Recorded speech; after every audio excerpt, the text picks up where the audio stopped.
उसके बाद 3 मंथ्स की इन बैंक ट्रेनिंग होगी एंड उसके बाद मतलब कंप्लीट 1 ईयर के बाद जो है वो हमको फिर as a credit officer role मिलेगा सेंट्रल बैंक ऑफ इंडिया।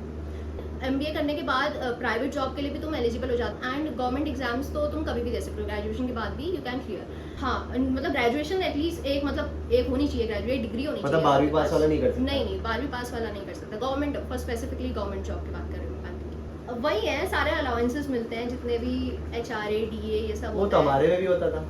तो अब यार देखते ज़्यादा हैं मिलते होंगे हाँ थोड़े से ज़्यादा कंपैरेटिवली अमाउंट ज़्यादा, जैसे HRA DA ये सब मेरे में भी था। जैसे अब मैं 1-2 चीज़ें बताती हूँ, जैसे LTC वगैरह इसमें भी है। LTC के लिए जैसे लीव ट्रैवल कंसेशन जो होता है LTC, तो जैसे मेरे फादर LIC में है तो अब इसमें भी मैंने देखा था सेंट्रल बैंक ऑफ इंडिया भी LTC का प्रोविजन है इसमें कि कर सकते हैं हम। इसके अलावा ये भी है कि डिपार्टमेंटल गेस्ट हाउसेज भी अवेलेबल होते हैं हर सिटीज़ में। अगर छोड़ देती हूँ यार, नहीं हो पा रहा, या फिर अलग प्रेशर, फैमिली का प्रेशर है कुछ और, तो क्या रहता है स्ट्रगल के बारे में बता कुछ, क्योंकि लोगों को लगता है बैंकिंग जॉब मिलनी बहुत आसान होती है बट रियलिटी हमें बतानी है। तो देखो मैंने जो प्रिपरेशन करी थी वो मैंने 20 इयर्स ऑफ एज में करी थी एंड 25 मेरी अभी इस बार कंप्लीट हुआ है। 26 आई एम 26 राइट नाउ।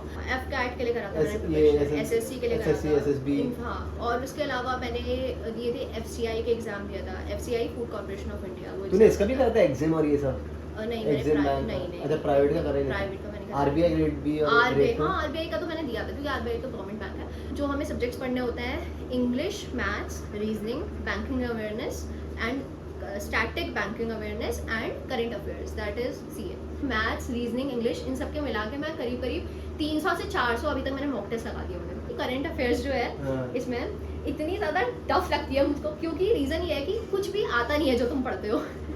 तो क्या आता क्या है?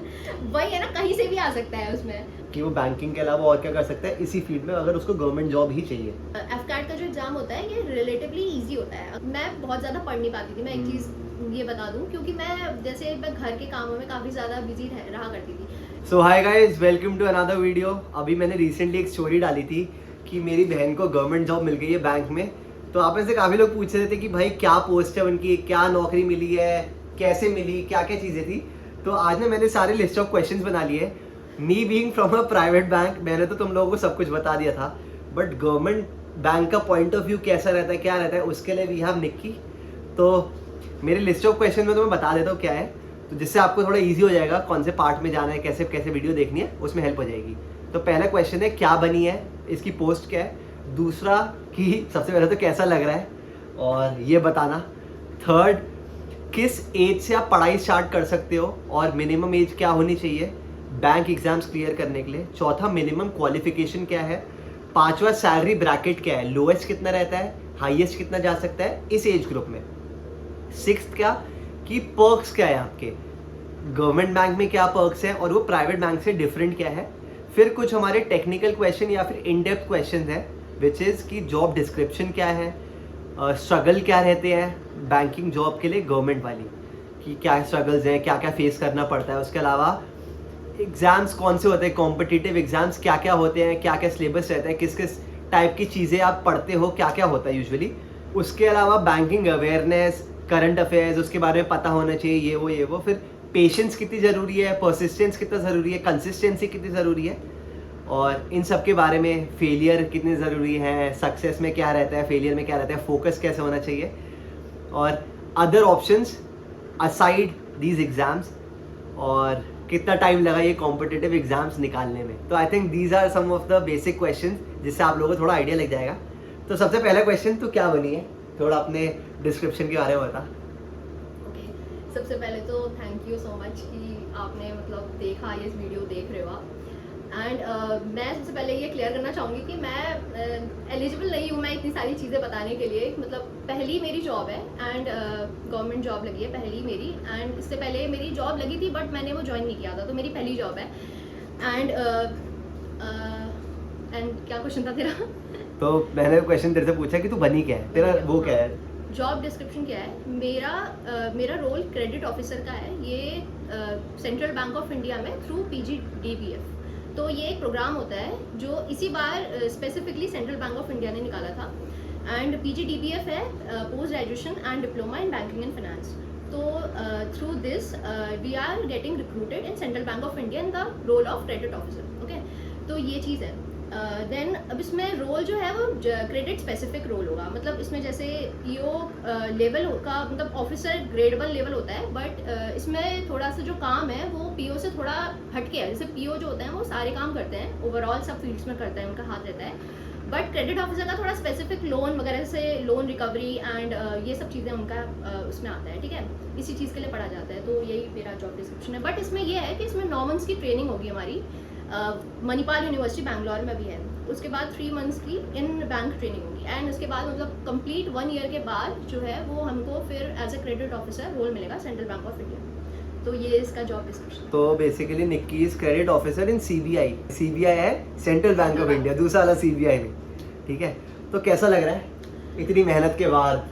तो व्हाट इज, मैं वही बताना चाह रही थी कि बहुत अच्छा फील हो रहा है। ऐसा लगता है कि जैसे जितना भी हार्ड वर्क किया है एंड जो भी सक्सेस मिली है ऑब्वियसली वो सिर्फ एक हार्ड वर्क से नहीं आती, थोड़ा सा लक भी फैक्टर होता है इनफैक्ट, एंड जो जितने भी आशीर्वाद वगैरह मिले हैं, भगवान की कृपा रही है, तो जो सब कुछ है, जितना भी मेहनत करी है, पढ़ाई करी है, परसिस्टेंस दिखाया है, थोड़ा सा कॉन्फिडेंस भी बूस्ट करना पड़ा अपना, थोड़ा फोकस काफ़ी ज़्यादा मेंटेन करा, तो ये सब चीज़ें बहुत सारी ओवरऑल बहुत सारी चीज़ें हैं जिसने हेल्प करी है लास्ट में, जिसकी वजह से मैं आज इस रोल पे एलिजिबल हूँ या सिलेक्ट हुई। तो भाई कंसिस्टेंसी इज द की भाई, देख लो। तीसरा कि कोई अगर हमारा दोस्त है या फिर कोई बैंकिंग में जाना चाहता है तो मिनिमम क्या एज है कि वो स्टार्ट कर सकता है तब से, और मिनिमम क्वालिफिकेशन क्या है? जैसे मेरे हिसाब से जैसे अगर किसी ने ग्रेजुएशन करी है तो उसको देखो 3-4 ऑप्शन है अगर बैंकिंग में जाना है। सबसे पहले तो तुम एमबीए भी कर सकते हो, एंड कई बच्चे एमबीए करने के बाद then they also apply for government jobs, में कॉम्पिटिटिव एग्जाम्स की प्रिपरेशन करते हैं। ये भी एक अच्छा ऑप्शन है। एमबीए करने के बाद प्राइवेट जॉब के लिए भी तुम एलिजिबल हो जाते हो, एंड गवर्नमेंट एग्जाम्स तो तुम कभी भी दे सकते हो, ग्रेजुएशन के बाद भी यू कैन क्लियर। एंड मेरे हिसाब से जो परफेक्ट जो एज है वो ग्रेजुएशन के बाद जैसे 20-21 एज, क्योंकि एक लिमिट होती है ना बैंकिंग एग्जाम्स देने के लिए, 27-28 ईयर्स तक की लिमिट होती है जो गवर्नमेंट एग्जाम्स होते हैं बैंकिंग के, उनके लिए लिमिट 27-28 होती है, बट रिलैक्सेशन होता है अगर किसी को जो SC ST OBC है उनके लिए relaxation I think 30 years 31 years ऐसे इनका एज थोड़ा सा एक्स्ट्रा इनको मिल जाता है एज गैप। तो you can start preparing after 20 years after you have completed your मतलब अंडर ग्रेजुएट होना चाहिए। हाँ, मतलब ग्रेजुएशन एटलीस्ट एक मतलब एक होनी चाहिए, ग्रेजुएट डिग्री होनी मतलब चाहिए। 12वीं पास वाला नहीं कर सकता? नहीं 12वीं पास वाला नहीं कर सकता, government for specifically government job की बात कर रही हूँ बैंकिंग। अच्छा, और अगर मैं तेरे से एक चीज़ पूछूं कि ये जो गवर्नमेंट एग्जाम के बाद निकलते हैं बैंकिंग में, इसमें भी अलग अलग चीज़ें होती होंगी, जैसे तेरा क्रेडिट ऑफिसर है, कोई और भी ऑफिसर होता होगा, तो इन सब में अगर मैं देखूँ तो मिनिमम सैलरी क्या रहेगी और मैक्सिमम इसी एज ग्रुप के लिए क्या जा सकती है? जैसे 3 मेनली जो गवर्नमेंट जॉब वाले लेते हैं 3-4 जॉब प्रोफाइल्स होती हैं। एक सबसे पहले होती है क्लरिकल, जिसको हम जूनियर असिस्टेंट जो होती है, जूनियर असिस्टेंट जिसको कहते हैं, पोस्ट होती है। देन उसके बाद एक पीओ की पोस्ट आती है, एंड देन किसी भी बैंक के देख लो IUPS जनरली कंडक्ट कराता है, ठीक है, जो बैंकिंग सर्विसेज का वो है, वो हेड है, वो कंडक्ट कराता है सारे एग्जाम्स जनरली, और SBI अपने अलग से कंडक्ट कराता है, तो RBI भी अलग से कंडक्ट कराता है। तो मेनली जो होते हैं एक जूनियर असिस्टेंट का होता है, एक PO का होता है, एक SO होता है, वो स्पेशलिस्ट ऑफिसर होता है, बट वो हम डायरेक्टली ग्रेजुएशन के बाद मतलब उसमें थोड़ा एक्सपीरियंस चाहिए होता है। डायरेक्टली तुम PO के बाद या क्लरिकल मतलब इस एग्जाम डायरेक्टली ग्रेजुएट के बाद तुम नहीं दे सकते हो। तो ग्रेजुएट के मैं PO बन सकता है, क्लरिकल उसमें हाँ, उसमें जा सकते हो। थोड़ा एक्सपीरियंस अगर तुम्हारे पास है, तुमने किसी प्राइवेट में कर रखा हाँ। है या फिर तुम गवर्नमेंट उसके लिए तुमने ऑलरेडी तो मैं SO बन सकता हूँ। Then you can become an SO, तो बट तुम्हें जैसे- एग्जाम देना पड़ेगा स्पेशलिस्ट ऑफिसर वाला जो कंडक्ट कर रहे हैं, स्पेसिफिक बॉडीज कंडक्ट कर रही तो हैं। जैसे मैंने 2 साल बैंक में काम करा हाँ, प्राइवेट, हाँ। तो मैं एग्जाम दूंगा तो मैं SO बन सकता हूँ। बन सकते हो, बट अगर हाँ एग्जाम अगर तुमने निकाला तो क्लरिकल के लिए क्या रहेगी सैलरी? हाँ, क्लरिकल के लिए मैं स्पेसिफिक ऐसे, क्योंकि हर बैंक का अलग अलग होता है। अब जैसे SBI में तुम देखो तो थोड़ा सा और बैंक के कंपेरेटिवली, जैसे कि IBPS जो कंडक्ट कराता है, BOP BOI इन सब जो बैंक्स होते हैं, इसके कंपेरेटिवली SBI में थोड़ी सी हायर सैलरी देखी जाती है, एंड RBI जो है वो सिर्फ 2 एग्जाम्स कराता है। इसके भी PO मतलब RBI का थोड़ा डिफरेंट है केस, बट बाकी जो हैं ये एग्जाम्स उसमें अगर देखा जाए 30 to 35 या 40 ऐसे तक स्टार्टिंग सैलरी हाँ, फॉर स्टार्टिंग क्लरिकल, हाँ इन हैंड जो है, बट अलाउंसेस उसके अलावा एक्स्ट्रा वगैरह होते हैं, वो अगला क्वेश्चन। एंड बट PO वगैरह की ऑब्वियसली 75-80 के ऐसे जाती है, और and SO? in hand SO का एग्जैक्टली मुझे आइडिया नहीं है, बट But एक extra वाला हो सकती हाँ है। ऑब्वियसली थोड़ी सी ज़्यादा होगी क्योंकि उनके पास एक्सपीरियंस है, एंड वो थोड़ी अच्छी पोस्ट है, उसमें थोड़ा एक्सपीरियंस ज़्यादा चाहिए। तो जैसे ये गवर्नमेंट बैंकिंग है तो इसके एक तो पर्क्स होंगे, अलाउंसेस होंगे, उसके बाद ये प्राइवेट बैंकिंग से बेटर कैसे है तेरे हिसाब से? देख मतलब मैंने ना शुरू से ही एक गवर्नमेंट बैंकिंग की प्रिपरेशन करी है। मैंने प्राइवेट में ऐसा सोचा नहीं कि मैं जाऊँ, क्योंकि मतलब एक वो है ना कि शुरू से पता था कि कुछ कुछ चीज़ों के बारे में पता होता है, जैसे कि थोड़ा सा प्रेशर ज़्यादा होगा प्राइवेट में, थोड़ा कंपैरेटिवली प्रेशर ज़्यादा होगा गवर्नमेंट बैंकिंग से, क्योंकि एक वो है कि तो एक फिक्स जॉब है, बट थोड़ा सा मतलब जो सीनियर्स होते हैं वो थोड़ा सा मतलब ऐसे वो कर सकते हो, फिक्सेट कर सकते हैं किसी प्रॉब्लम के लिए कि नहीं ये करना ही है, इसलिए डेडलाइन है ही है, इस अगर तुम ये नहीं करोगे तो मे बी तुम्हारे पर कोई एक्शन लिया जाएगा, या फिर तुम मतलब तुम एलिजिबल नहीं होगे बाद में अलाउंसेस तो नहीं, बट मतलब तुम आगे प्रमोशन नहीं होगा तुम्हारा, ये सब चीज़ें कह सकते हैं। तो ये चीज़ मेरे दिमाग में पहले से ही थी, तो मैंने शुरू से ही गवर्नमेंट बैंकिंग के लिए ही प्रिपरेशन करी, मैंने प्राइवेट में कभी किया नहीं ट्राई। एंड इसके अलावा अब बस पर्क्स वगैरह तो वही है, सारे अलाउंसेस मिलते हैं जितने भी HRA DA ये सब वो तो हमारे में भी होता था।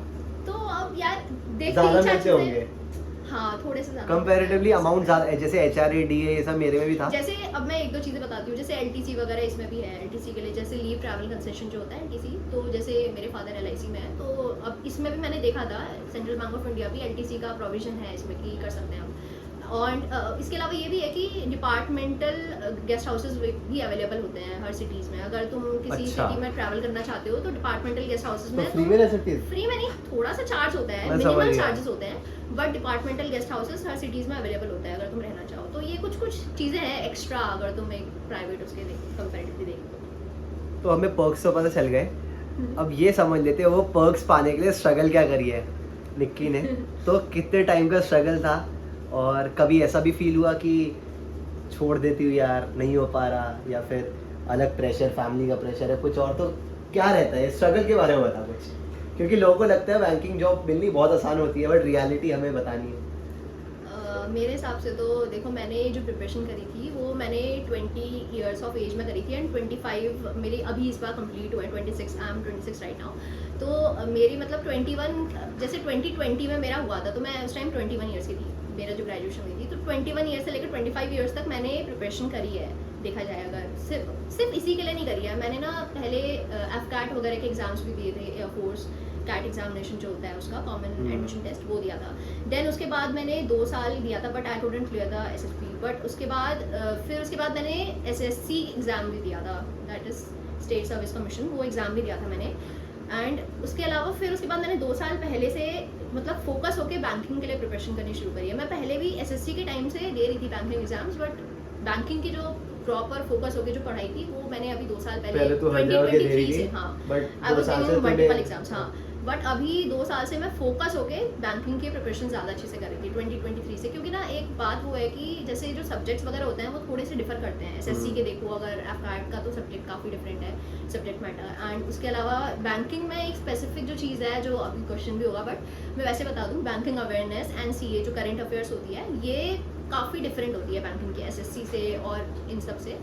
तो इसलिए मैं ये कह रही थी कि बस थोड़ा सा डिफरेंस आ जाता है, तो इसलिए मैंने फोकस होके तो 2023 से करी। अब आप देख सकते हैं, आप जब भी आपको लगे कि आप तैयार हैं, आप प्रिपेयर्ड हैं, स्पेसिफिकली सिलेबस आपका कंप्लीट होना चाहिए। मुझे ये लगता है कि सिलेबस तो एटलीस्ट आपको 8th क्लास तक की जो कंप्लीट NCERT मैथ्स वगैरह होती है ना, तो वो एटलीस्ट आपको सब कुछ पढ़ा होना चाहिए आपने। नहीं, बट जैसे जब तूने पहले भी एग्जाम्स दिए, जब क्लियर नहीं हो पाता था, हाँ। तो कैसा फील होता था? काफ़ी डिमोटिवेटेड फील होता था, टू बी ऑनेस्ट। मतलब ऐसा होता था कि लगता था प्रॉब्लम क्या है, बट बात ये है ना कि हम प्रॉब्लम को खुद समझ नहीं पाते हैं। हमको लगता है कि नहीं, हम में कोई प्रॉब्लम नहीं है, हमने तो सही से दिया था, बट ये हो नहीं पाया, हम और चीज़ों को ब्लेम करते हैं। हाँ। बट बात ये होती है कि अगर आप सही में ऑनेस्ट हो, अपने आप से ऑनेस्ट होना बहुत ज़रूरी है इस मैटर में। तो अगर आपको ऐसा लगता है कि मतलब आपने अच्छे से सिलेबस कंप्लीट करा है, आपने पूरी फोकस होकर प्रिपरेशन करी है, आपका हार्ड वर्क जो है वो सही डायरेक्शन में है। इनफैक्ट सही डायरेक्शन होना बहुत इंपॉर्टेंट है। अगर तुमने कोर्स कुछ ऐसा ले रखा है जो स्पेसिफिक है नहीं, या सब्जेक्ट से रिलेटेड नहीं है, जो कॉम्पिटिटिव एग्जाम जो है उससे काफ़ी ज़्यादा डिफरेंट है, तो वो बहुत ज़्यादा फेलियर्स को और ज़्यादा वो करेगा, इन्वाइट करेगा। तो डीमोटिवेट नहीं होना बेसिकली। हाँ, बेसिकली और अपनी चीज़ों से सीखना है। हाँ, परसिस्टेंट रहना है, कांस्टेंट, मतलब कॉन्स्टेंटली तुमको पढ़ाई करनी है। ऐसा नहीं है कि तुम एक दिन कर रहे हो दूसरे दिन नहीं कर रहे हो, ऐसा नहीं, बिल्कुल नहीं करना है ऐसा। परसिस्टेंसी तो बिल्कुल रखनी है। अपना जो तुम करोगे हर दिन उस लेवल पे पढ़ना है। जैसे हर दिन तुमने 4 से 5 घंटे तो पढ़ना ही पड़ेगा, मतलब बैंकिंग एग्जाम्स के लिए स्पेसिफिकली मैं वो बता रही हूँ। इसमें क्वेश्चन है अगला, वैसे तूने बता दिया FCAT और इन सब के बारे में, इसमें लिखा है all the competitive exams you prepared for. इसके अलावा क्योंकि मुझे एक और चीज़ पता है, अभी इसका आईबी का भी एग्जाम होना था, इंटेलिजेंस ब्यूरो का, जो बहना छोड़ आई है। तो तूने और कौन से एग्जाम्स के लिए वो करा था, प्रिपेयर करा था? एक तो एफकैट हो गया। हाँ, एफकैट के लिए करा था मैंने, ये एसएससी के लिए करा था, एसएसबी। हाँ, और उसके अलावा मैंने दिए थे एफसीआई के एग्जाम दिया था, FCI food corporation of India. तूने इसका भी करा था एग्जाम और ये सब?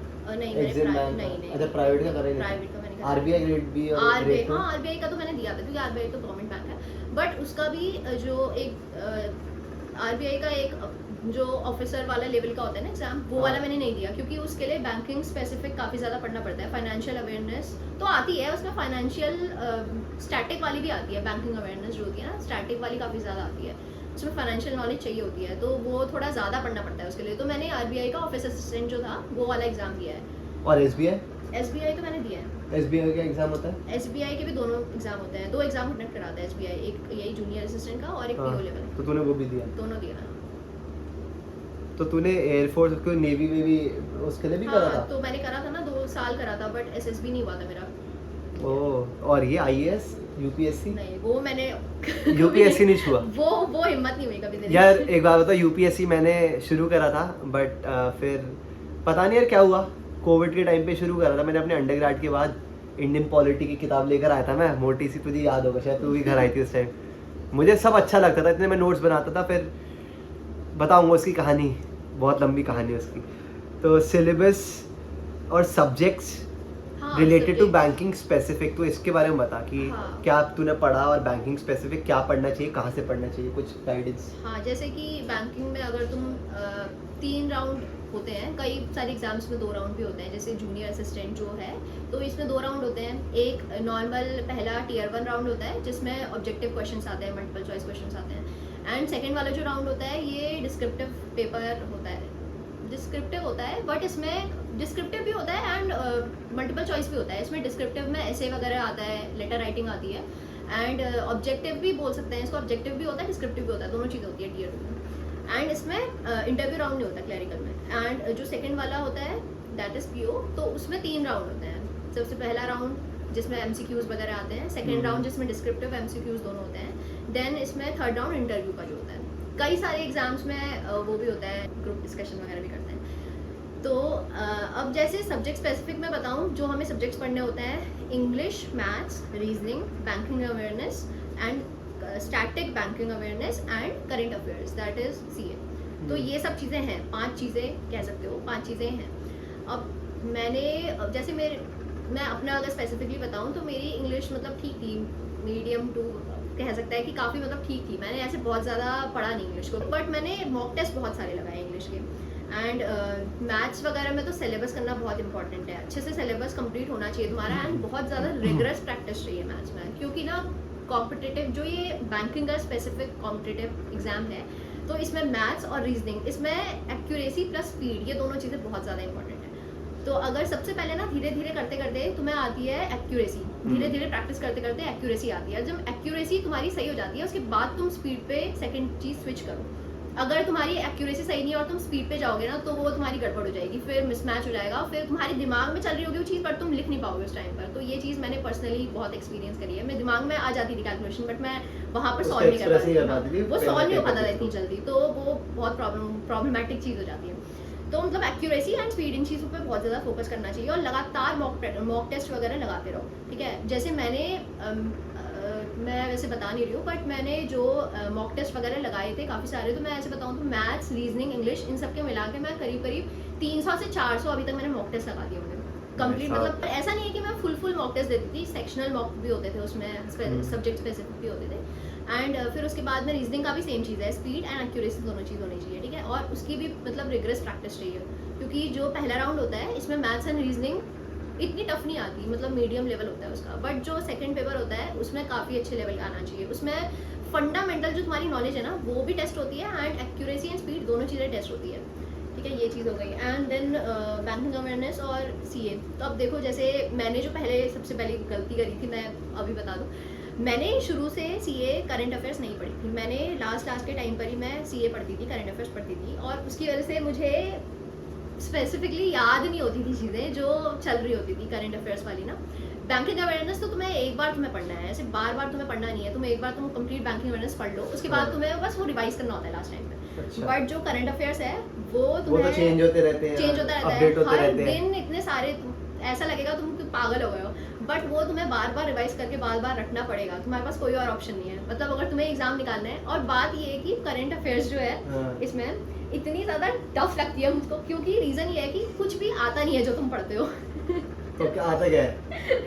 वही है ना, कहीं से भी आ सकता है उसमें उस टाइम पर। अब जो एग्जामिनर के दिमाग में आया उस टाइम, वो उस हिसाब से तुम्हारी शिफ्ट आ जाएगी, हाँ। तुम्हारी शिफ्ट हो जाएगी और उस हिसाब से आ जाएगा। मुझे अभी भी याद है कि मैंने अब SBI JA का पेपर हुआ था जूनियर असिस्टेंट का, जब तो मैंने उसके लिए बहुत ज़्यादा पढ़ा था। मतलब करंट अफेयर्स मैंने एक एक चीज़ पढ़ी थी उसके लिए। मैंने मैराथन्स वगैरह भी बहुत सारी, मैं इनफैक्ट यूट्यूब वगैरह से ही पढ़ती थी, और एक दो कोर्सेज भी ले रखे थे मैंने।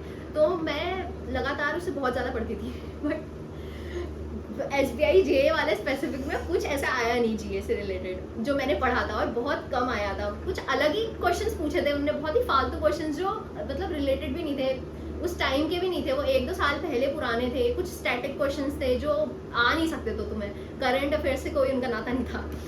तो थोड़ा सा टफ होता है ये समझना कि क्या आएगा। बट तुम ना लगे रहो, जैसे तुम्हारा अगर कभी ना कभी तो तुम्हारा निकलेगा, अगर तुम हार्ड वर्किंग हो गए और अगर तुम कंसिस्टेंटली पढ़ाई कर रहे होगे, तो GA और इन सब चीज़ों में तुम्हें डेफिनेटली लगेगा कि तुम कर पा रहे हो अपना, मतलब 100% दे पा रहे हो। ये थोड़ा सा जैसे, अब ऐसा नहीं कह सकते तुम कि GA पे डिपेंडेंट रहो, मैं ऐसा नहीं कहूँगी। मैथ्स, रीजनिंग, इंग्लिश, इनको अपना परफेक्ट बनाओ, एंड देन GA पे जितना ज़्यादा तुम अपना कर सकते हो, 100% दे सकते हो, उतना ज़्यादा पढ़ो, ठीक है। एंड देन फिर बस अब आधी चीज़ें ऐसा होता है कि कुछ चीज़ें हार्ड वर्क और उस पर डिपेंड करती हैं, और थोड़ी सी चीज़ें लक पे करती हैं। अब जैसे तुम्हारी किसी एक बच्चे की शिफ्ट पहली है जो थोड़ी सी कम डिफिकल्ट है, एंड हाँ। सेकंड बच्चे की ऐसी है कि थोड़ी सी ज़्यादा डिफिकल्ट है। जो पहला है जिसने अच्छे से पढ़ा नहीं होगा बट उसकी कम टफ शिफ्ट है, तो वो थोड़ा इतना ज़्यादा पैनिक नहीं करेगा। अगर वो क्वेश्चंस देखेगा कि हाँ मैंने पढ़े नहीं है बट ये फैमिलियर लग रहा है मुझे, तो वो पैनिक नहीं करेगा। तो इसके चांसेस होते हैं कि वो अपना बाकी सब जो सब्जेक्ट्स हैं, बाकी के मैथ्स, रीजनिंग, उसमें अपना 100% दे पाए। तो वो ये चीज़ होती है।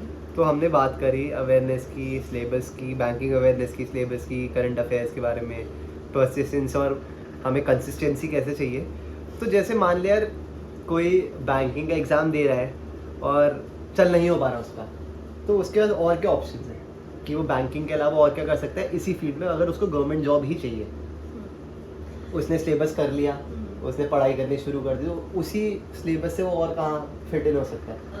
जैसे बैंकिंग अगर मैं बताऊं, जैसे मैंने खुद 2 साल से मैं सिर्फ बैंकिंग स्पेसिफिक पढ़ी थी, एंड मैंने सोचा कि अब मैं कौन सा ऐसा एग्जाम है जिसका सिलेबस थोड़ा थोड़ा सेम है, बैंकिंग के जैसा है, थोड़ा सा सेम सिलेबस है, तो वो एग्जाम्स में मैं दे सकती हूँ, मैं एलिजिबल हूँ उस चीज़ के लिए, एंड मैं दे पाऊंगी वो एग्जाम्स, क्योंकि सिलेबस मेरा हो गया उस चीज़ का। तो मुझे ऐसा लगता है कुछ एग्जाम्स जैसे कि FCI जो मैंने अभी कहा था, जिसमें मैंने भी दिया था, फूड कॉर्पोरेशन ऑफ इंडिया, तो बात ये है कि वो 2 साल में 3 साल में एक बार आता है।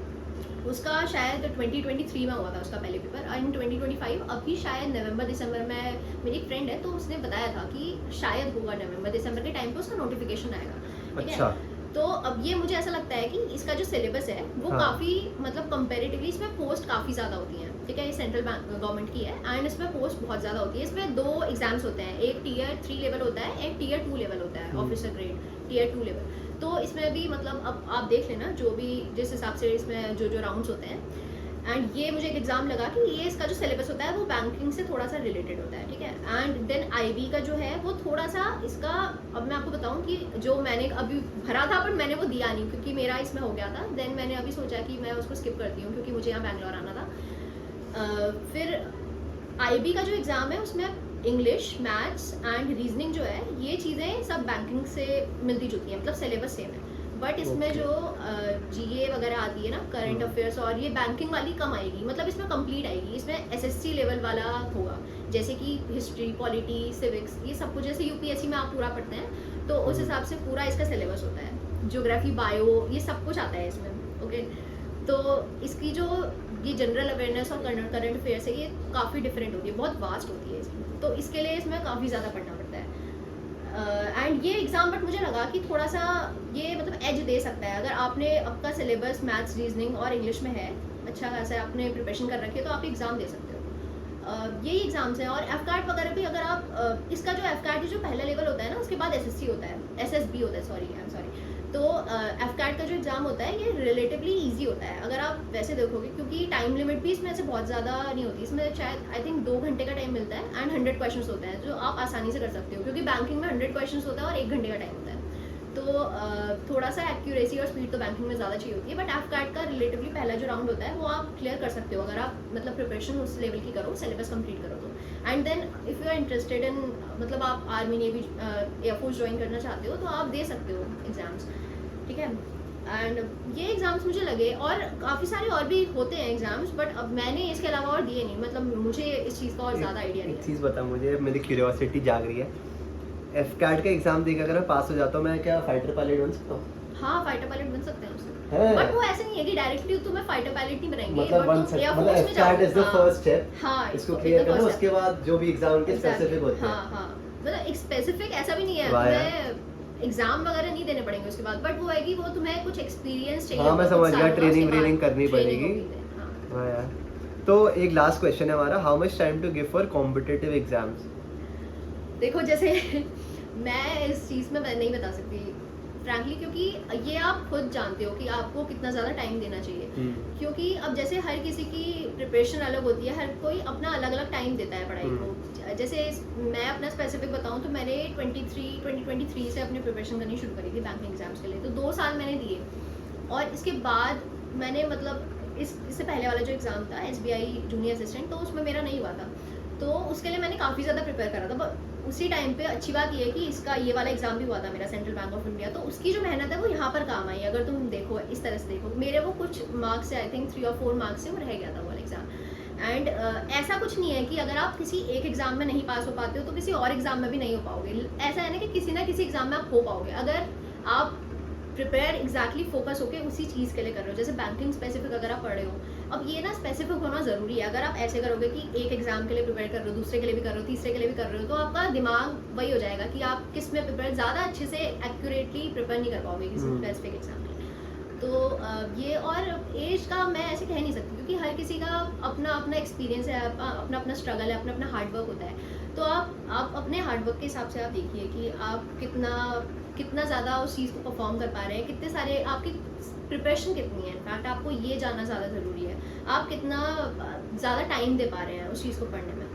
तो मैं ऐसा कहूँगी कि जैसे 2021 के बाद 21 ईयर्स या 20 जो ईयर होता है उसके बाद आप अपनी प्रिपरेशन शुरू करिए, एंड 27 ईयर्स तक का इसमें एज लिमिट होती है बैंकिंग एग्जाम्स में, जो जनरल कैटेगरी के लिए मैं स्पेसिफिकली बता रही हूँ। तो आप अपनी प्रिपरेशन शुरू करिए, and do not gate demotivated. First of all आपको ज़रूरी है ये चीज़ जानना कि हार्डवर्क और परसिस्टेंसी से सब कुछ अचीव किया जा सकता है।